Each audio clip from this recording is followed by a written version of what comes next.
बोलिए सदगुरु माता सुदीक्षा सविंदर हरदेव जी महाराज जी की जय। सावन मतलब साईं का बन जाना। हम्म, जिन्हें मैं मान रही हूँ, इनके अनेक रूप है ना। ये एक रूप वाले तो नहीं है, है ना। है तो एक ही शक्ति, पर हम सब कितने इनके खिलौने बनाए हुए हैं।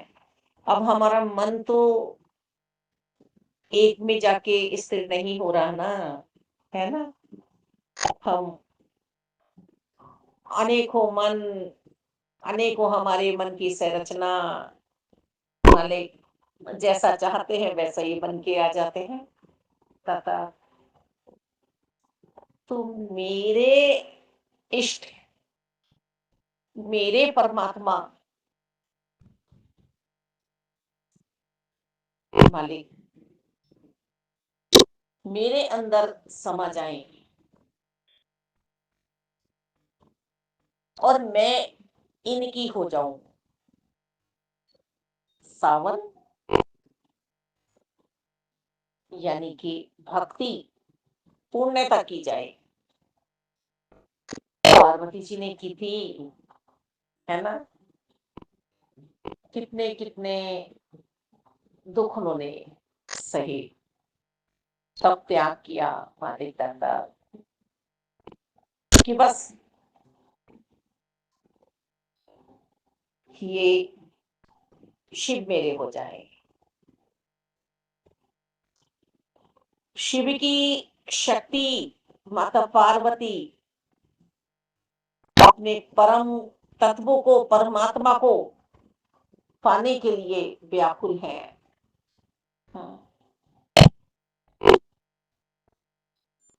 हजारों हजारों वर्ष की तपस्या करने के बाद शिव पार्वती जी में समाये, पूर्णता इकमिल हो गए, अर्ध नारीश्वर कहलाए मालिक।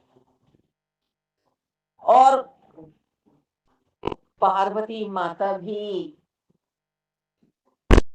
अपने आराध्य से, अपने स्वामी से जिज्ञासा से पूछ रही हैं कि अब मैं आप में से अलग न दिखूं, इकमिल अवस्था हो जाए, क्या जतन किया जाए, क्या उपाय किया जाए। स्वामी आप समाधि लेते हैं, आप ध्यान में पहुंच जाते हैं, मुझे भी समझाइए।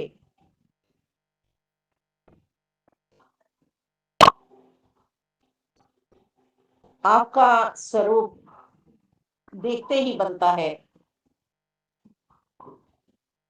मुझे समझाइए मेरे नाथ। हे प्रभु, मैं तो आपको अपना सर्वस्व दे बैठी हूँ, आप ही मेरे सब कुछ हैं। शिव कह रहे हैं, हे पार्वती, जो दिख रहा है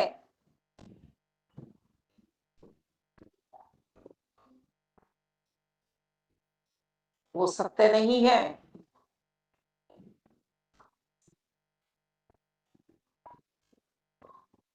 पार्वती जी भी अंदर से पूरी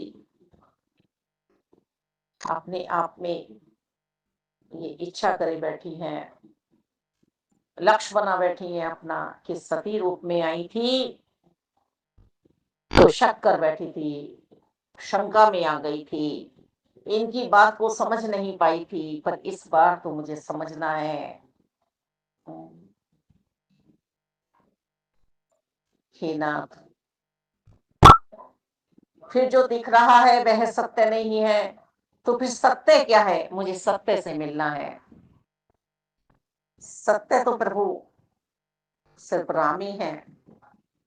एक राम, दशरथ का बेटा, वो दशरथ के बेटे जो लीला कर रहे थे। जब मैं सती रूप में आई थी, मैं समझ नहीं पाई थी, पहले भले का हुआ था। उन्हीं दशरथ की बात कर रहे हो। पार्वती सुनो, सुनो।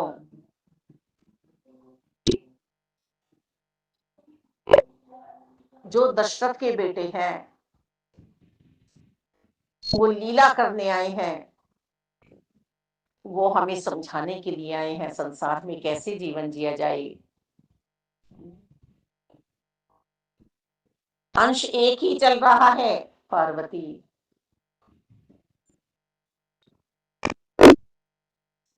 एक राम घट घट में बैठा। पार्वती, सब में ही समाया हुआ राम है, परम तत्व।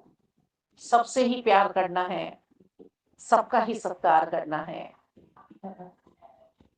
और एक राम का सकल पसारा जितना तुम्हें दिखाई दे रहा है, हमने कह दिया कि ये सत्य नहीं है, पर इस असत्य में भी सत्य छिपा हुआ है। पर ये दिखाई उन्हें ही देता है जो सतगुरु जी से समझ ले लेते हैं, जान जाते हैं। दिव्य दृष्टि जिन्हें प्राप्त होती है। और एक राम इस जग से न्यारा।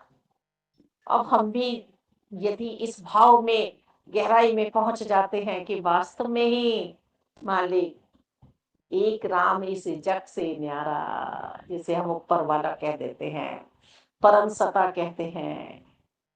तो अब ये देखो कि हम शून्य मात्र रह जाते हैं, सिर्फ एक बिंदु है। एक राम इस जग से न्यारा। जो कुछ भी दिखाई दे रहा है, जिससे भी हमें प्यार करने के लिए कहा जा रहा है, किस तरह से हमें जीवन जीना है, ये करते करते और जब हम उस जग से न्यारे के बारे में सोचना शुरू कर देते हैं, तो मालिक हम फिर बोलने के काबिल भी नहीं रहते, लायक भी नहीं रहते। मालिक दाता, कोई शब्द हमारे पास नहीं रहता है जब हमारी इस जग से न्यारे से मुलाकात होती है। हम इसमें समा जाते हैं मालिक दाता। सिर्फ और सिर्फ सतगुरु माता सुदीक्षा जी की कृपा चल रही है। ये ऐसा भान हो रहा है, इसमें खो गए हैं, इसमें समा गए हैं। उसके बाद भी ये शब्द बन के यहाँ से आगे अमृत धारा बह रही है।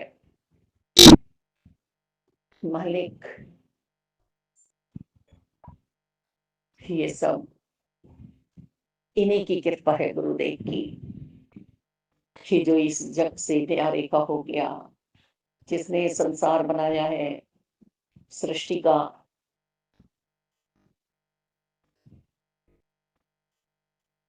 विस्तार किया है, हम उससे जा मिले, उसमें समा गए। मालिक दाता, सावन का महीना एक हमारे जीवन में बहाना बन के आ रहा है कि परम सता के हो जाओ, इसमें समा जाओ। इसे हम जान सकते हैं परमात्मा को, और जानकर मानकर जब भक्ति होती है, तब जब आनंद की प्राप्ति होती है। आनंद में से जो सुखों की प्राप्ति होती है, पौछाड़ निकलती है, जैसे पिचकारी में से पानी निकलता है। मालिक, एक साथ कितनी धार निकलती है। हे मेरे बाली दाता,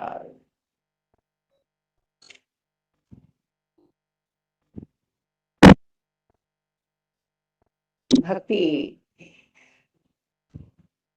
भक्ति रंग में जो डूब गया। सावन भक्ति का महीना है। लगातार अपने आप को संभाल के रखें। हर पल हमें भक्ति भाव में रहना है। ये सावन हमारे महीने में हर पल समाया रहे। ये सावन के महीने में जो बारिश हो रही है, मेघ खुशियां मना रहे हैं, पानी बरसा रहे हैं, ये संतों के हृदय में ऐसे ही भक्ति समाई रहे और आनंद की फुहार निकलती रहे हर पल। ये निकल कभी भी बंद ना हो इस आनंद की फुहार का। मालिक दातार रहमत करो, कृपा करो कि इस जग से न्यारे से हम प्रीति करके फिर जो 3 राम आ रहे हैं, हम वो भी जीवन जी जाएंगे। वो भी बड़ा सुनहरा समय होगा हमारा। जब भी हम अज्ञानता में रहते हैं, जब भी हम नफरतों में रहते हैं, ज्ञान का असर हम पे नहीं हो पाता है। मालिक, जब तक इस जग से न्यारे राम से हमारा मिलन नहीं होता है, बस अपने प्राण प्यारे के बच जाओ, अपने अंशी के बच जाओ।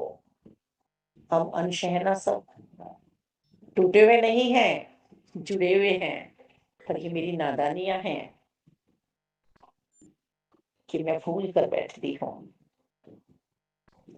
पार्वती जी ने जिज्ञासा दिखाई संसार में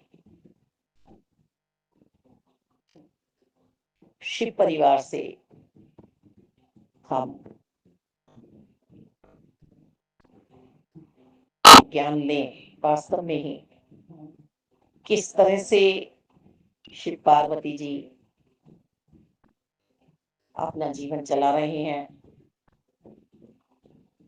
किस तरह से वहां पर हमें प्रेरणा दी जा रही है।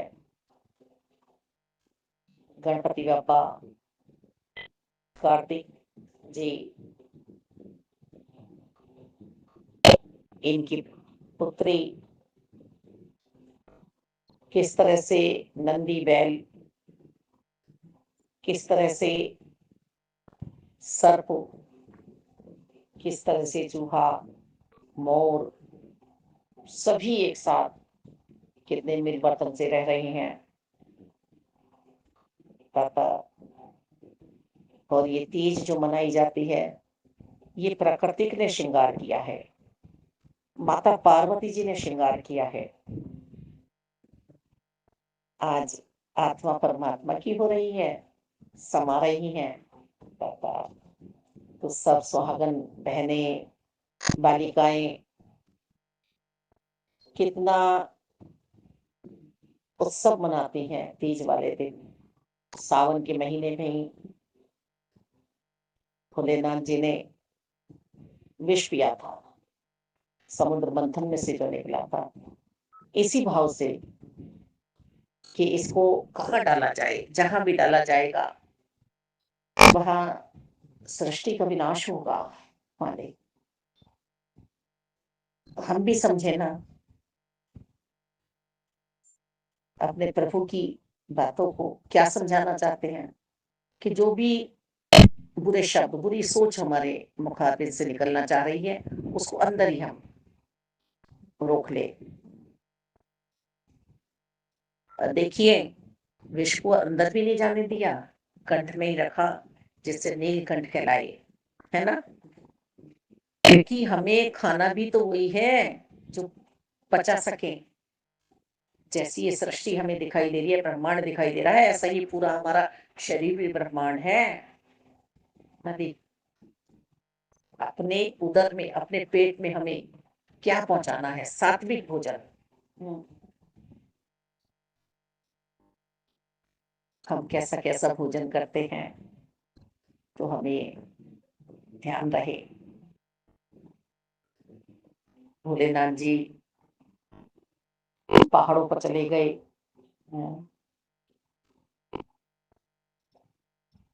इंद्र ने जल बरसाया, बारिश हुई, ठंडक पड़ी। इस तरह से उन्होंने अपने प्राकृतिक से ये पत्ते खाए जो थोड़े नशीले थे। जब हमें नींद नहीं आती है, हमें परेशानी होती है, तो इंजेक्शन लगाया जाता है ना नींद का, हमें दर्द ज्यादा होता है। और ऐसे ही भोलेनाथ जी ने ये धतूरा या अन्य कोई पत्ता खाया, और हम उसका उल्टा मतलब ले लेते हैं कि ये भोलेनाथ जी ने नशा किया था। जब भोले बाबा ने नशा किया था तो हम भी भांग धतूरा खाएंगे। नहीं भाई, उन्होंने विष भी पिया था, उन्हें जलन भी हो रही थी, क्योंकि मानव चोले में जो आया तो सब कुछ होगा। और ये उन्हें कुछ नहीं हुआ, हमारे भगवान को, हमारे परमात्मा को, हमारे ईश्वर को कुछ नहीं होने वाला। हमारे लिए करके दिखा रहे हैं कि तुम्हें कैसे रहना है इस मानव चोले में आने के बाद। तो इस सावन के महीने में आओ हम प्रेम का झूला झूलें अपने सदगुरु बाबा हरदेव जी के साथ। आज सदगुरु माता सुदीक्षा जी हमें ये झूला झुला रही हैं कि मेरे प्यारे बच्चों, तुम भक्ति का झूला झूलते रहो, तुम आनंद की पेंग बढ़ाते रहो, तुम खुशहाल रहो। तुम्हें इस आनंद को अपने पास से जाने मत देना है, और सबका भला करना मेरे मालिक। तन मन धन सबके मजबूत रहे, खुशहाल रहे, सबको सद्बुद्धि देना, सुमति देना। मालिक करता आप है, सिर्फ एक प्यार आपसे हो जाए। दाता, सावन के महीने में जो हम भक्ति कर रहे हैं वो सदैव बनी रहे हमारे जीवन में। हर पल हमारा सावन हो, हरियाली हो हमारे अंतःकरण में, हमें श्रृंगार करे रखें प्रभु की याद का। तभी बात बनेगी, तभी बात बनेगी। एक दो दिन या महीने भर करने से नहीं बनेगी। मालिक दाता, हर स्त्री के जीवन में मालिक ये 16 सोमवार बने रहें, सब अपने इष्ट में समाये रहें, प्यार करते रहें, क्योंकि भक्ति तो समाने का नाम है। दूर दूर से यदि हम दिखावा कर रहे हैं तो भक्ति हमारे पास नहीं है। व्रत हो तो बुराइयों को त्यागने का हो। हमारा घर भी सजे और हमारा घट भी सजे। मालिक,